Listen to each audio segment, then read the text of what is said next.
الأخلاق مزيدا. يا ربنا لك الحمد كما ينبغي لجلال وجهك وعظيم سلطانك. سبحانك لا نحصي ثناء عليك أنت كما أثنيت على نفسك، فلك الحمد ولك الشكر على ذلك. اللهم صل وسلم على حبيبنا سيدنا محمد وعلى آله وأصحابه والتابعين لهم بإحسان إلى يوم الدين. اللهم يا ربنا أعنا على تطهير قلوبنا، أعنا يا ربنا على تطهير قلوبنا، تطهير يا ربنا قلوبنا من النفاق والحقد والكبر والرياء والعجب وحب الدنيا. أعنا يا رب على طاعتك، أعنا على ذكرك وشكرك وحسن عبادتك. ارزقنا يا ربنا التوبة قبل الموت والشهادة عند الموت والجنة بعد الموت. أما بعد.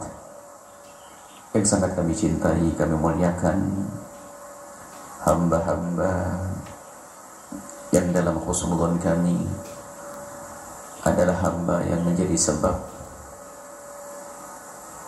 Allah melihat kami dengan kasih sayangnya. Hamba-hamba yang dalam husnuzon kami adalah sebab terangkatnya derajat kami.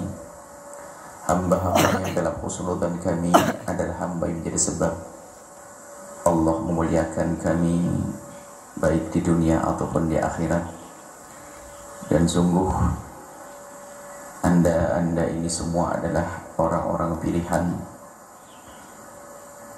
Anda ini adalah insya Allah orang-orang yang mulia baik di dunia maupun di akhirat.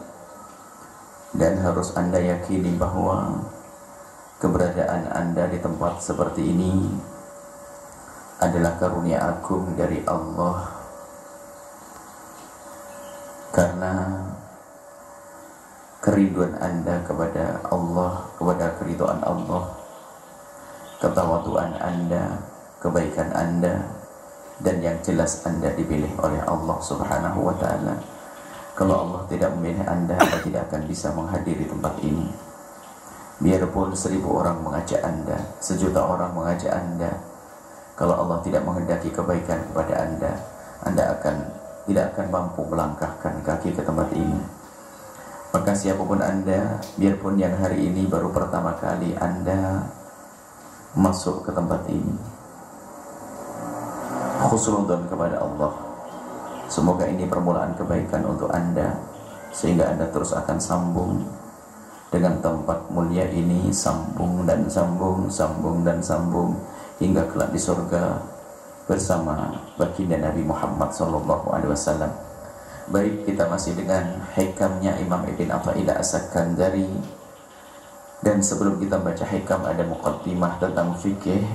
Yang kita baca kitab ini, harapan kami tetap semuanya mencari buku ini. Ada buku ini untuk jadi pegangan, tidak sekedar Anda belajar, Anda harus berusaha untuk bisa mengajarkan buku ini. Karena buku ini ditulis dengan bahasa kita semuanya, bahasa yang sangat sederhana. Kita bahas tentang najis, macam najis yang ketiga, yaitu najis mutawassithah. Cara mensucikannya. Cara mensucikan najis mukhaffafah, najis ringan sudah. Cara mensucikan najis mughalladhah sudah. Sekarang kita akan bahas tentang cara mensucikan najis mutawassithah. Dari 7 najis yang sudah disebutkan, mukhaffafah bagian kecil daripada najis mutawassithah. Ada yang keluar dari jalur depan, air kencing, baru akan disebut mukhaffafah, adalah air kencingnya anak laki-laki yang belum makan kecuali susu ibunda dan belum lewat umur 2 tahun, itu mukhaffafah. Kemudian najis mughalladhah adalah anjing dan babi. Selebihnya dari 7 najis itu adalah najis mutawassithah. Muntahan, darah, kencing orang dewasa, anak kecil perempuan, kotoran dari buang air belakang, air besar, itu adalah najis mutawassithah. Lalu bagaimana cara mensucikannya? Cara menyucikan najis mutawassithah adalah sederhana. Jelas yang pertama harus setelah dicuci akan hilang bentuk najisnya. Kalau masih ada tersisa belum tersucikan. Di tangan kita ada najisnya. Kalau kita basuh harus hilang dong. Kalau masih ada berarti belum suci. Berarti yang pertama harus menghilangkan sifat najisnya. Hilang semuanya sifat najisnya. Sifat najis itu ada 3. Antara baunya, antara warnanya, dan antara rasanya. Dan kita bisa fokus atau bisa yang perlu dicermati hanya urusan warnanya saja. Urusan bau pun kita hanya sekedar menduga. Tidak dianjurkan kok habis Anda mencuci lantai yang kena kotoran ayam. Setelah Anda sucikan, tidak perlu hidung Anda tempelkan ke lantai. Di syuting juga nggak cantik, nggak elok. Mohon maaf, ini indahnya Islam, indahnya pendidikan. Jadi mencium tidak dianjurkan. Mohon maaf, setelah buang air besar lalu istinja, nggak dianjurkan mencium tangannya, juga nggak elok.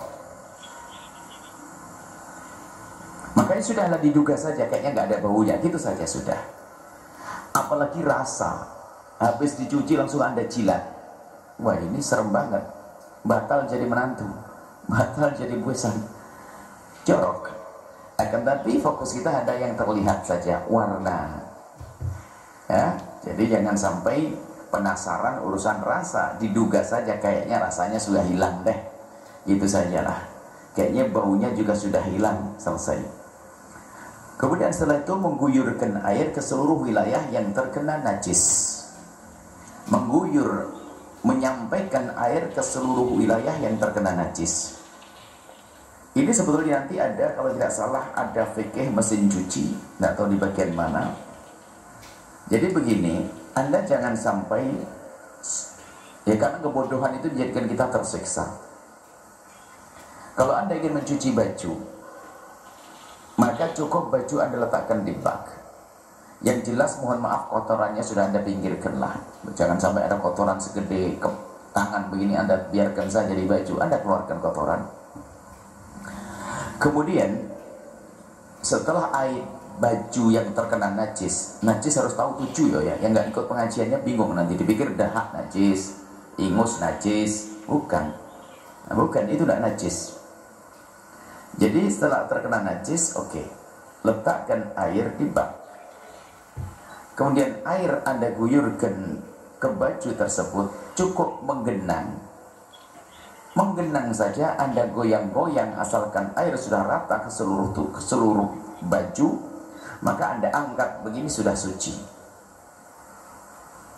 Jadi tidak harus lober tumpah itu air satu. Dan tidak harus pakai 3 kali. Bayangkan kalau ibu-ibu jarang ngaji, hidupnya di kampung pakai timba begini, hamil 9 bulan. Saya bayangin yang berat ini. Hamil 9 bulan, terus timbanya pakai begini, salah paham cara mencucikannya. Baknya gede lagi, harus melober, harus tumpah, harus 3 kali. Melahirkan seketika kayaknya dia. Makanya ngaji itu penting. Anda tidak perlu airnya sampai tumpah. Tolong keyakinannya dirubah ini. Nah, nggak usah airnya tumpah. Yang penting air sudah menggenangi semua seluruh baju. Sudah selesai. Ayo, kelihatannya ada yang punya nostalgia mencuci baju dengan air harus tumpah, melober. Nah ini, apalagi PDAM harganya. PDAM mahal lagi nanti kan, baknya gede-gede. Nah, nggak harus tumpah, sengaja harus kami hadirkan supaya paham bahwasanya ternyata beribadah itu ringan, nggak repot. Mensucikan najis itu ibadah, ringan. Jadi cukup, kalau memang itu adalah bentuknya keran, cukup. Baju, Anda guyurkan air keran, Anda gosok-gosok baju. Yang penting air sudah menjangkau seluruh bagian baju, sudah suci. Tentunya hasilnya adalah tidak ada sisa najis. Tidak ada warna kuningnya, warna hitam, tidak saja. Selesai, seperti itu. Jadi nggak usah susah mencucikannya. Baik, nanti akan kami hadirkan lebih detail di dalam fikih mesin cuci. Kemudian setelah itu, pembagian najis ditinjau dari sifat-sifatnya. Kita juga perlu mengenal sifat-sifat najis, karena nanti ada hubungannya dengan sama cara mensucikannya juga nanti. Yang tidak bisa membedakan antara najis ainiyah dengan hukumiyah, nanti akan kerepotan dalam mensucikannya. Maka rinci kita perlahan satu-satu. Kemarin kita membedakan antara najis muwalladah, mukhaffafah, mutawassithah. Itu pembagian itu hanya di dalam urusan mensucikannya. Adapun hukumnya sama. Ingat ya, hukumnya sama. Kena najis muwalladah sholatnya nggak sah, kena najis mukhaffafah tidak sah, mutawassithah sama tidak sah. Tidak ada yang terkena najis anjing sholatnya lebih tidak sah, nggak ada. Semuanya sama tidak sah. Kemudian masalah pembagian najis ada dua lagi, sifat-sifat. Ditinjau dari sifat-sifatnya. Yang pertama ainiyah, yang kedua hukmiyah. Ainiyah itu adalah diambil dari kata ain. Tidak bisa dideteksi, bisa terlihat biarpun nanti sifat yang lainnya. Kalau hukmiyah itu nggak bisa. Jadi secara zahir sudah nggak ada tanda najis, dicium nggak ada baunya, dijilat nggak ada rasanya, dipandang tidak terlihat bentuknya. Tapi itu memang ada najisnya. Kenapa? Memang belum dicucikan. Contoh, ada orang kencing di meja ini. Kencing, air kencing najis. Esok hari kering, kena angin sudah. Sudah kering, ada bekasnya. Tapi yang jelas ditanya orang satu masjid belum pernah mensucikannya. Kalau buat contoh tuh agak sedikit ekstrim biar nggak lupa-lupa. Ada orang kencing di meja, ya kan itu. Anak kecil kayaknya atau anak kecil yang makan nasi. Nah, ini. Kemudian sudah kering dia, nggak ada bentuknya. Kita lihat sudah kering, kita cium nggak pesing, karena kaca, nggak pecik, nggak pesing. Dijilat, biarpun nggak sunnah, dijilat juga nggak ada rasa asinnya kali ya. Apa nih? Nggak ada asinnya. Nah ini tapi ini masih najis. Cuman najisnya hukumnya najis, tapi nggak terlihat oleh mata. Namanya hukmiyah, hukumnya najis. Yang pertama ainiyah, bisa terdeteksi, bisa terlihat, bisa dirasa, maka namanya ainiyah. Jadi pembagian najis ada dua, ainiyah sama hukmiyah. Nanti ada perbedaan di dalam cara mensucikannya. Najis ainiyah adalah najis yang bisa ditemukan salah satu dari sifat, tiga sifatnya. Salah satu, misalnya terlihat warnanya, warna najis, kotoran ayam hitam. Kotoran ini ada warnanya, darah merah atau hitam, atau baunya, bau anjir darah, bau kotoran atau bau pesing, atau warnanya kuning, hitam dan seterusnya. Kalau rasa ya, kalau rasa pertama rasanya Allah alam, saya tidak tahu. Kalau Anda tahu ceritakan kepada kami. Cuman rasa nggak bisa diceritakan. Rasa tidak bisa diceritakan. Rasa harus sama-sama dicoba. Baik, rasa. Yang jelas, untuk rasa dan bau Anda jangan terlalu penasaran. Tidak disunnahkan Anda mencari baunya najis. Tidak dianjurkan Anda mencari rasanya najis. Nggak ada, cuma pembahasan ulama. Nah ini, orang was-was ribut, tiap hari mencium najis. Ini orang was-was. Baik. Adapun cara mensucikannya